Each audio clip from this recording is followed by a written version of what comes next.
All right, young Turks, just a quick short video lesson on how to do the inverse sine, inverse cosine, or inverse tangent.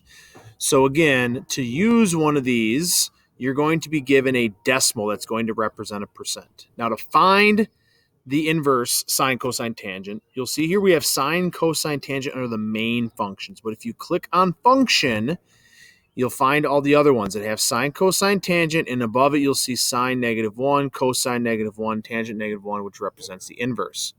So let's say I want to do the inverse sine. I would click on inverse sine, and then in parentheses I'd have to type in the decimal. So let's say that I type in 0.50 for 50%. And over here, what it'll tell me is the angle. So this would be a 30-degree angle when I do the inverse sine. Okay, I can clear that out. Let's say I want to do the inverse cosine. I would do the same thing, inverse cosine. I'd go back to main and I'd type in, I'll just use the same number, 0.50. I typed in 50, I'm sorry.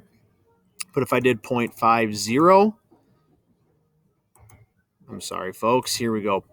0.50, you're going to get your angle of 60 degrees.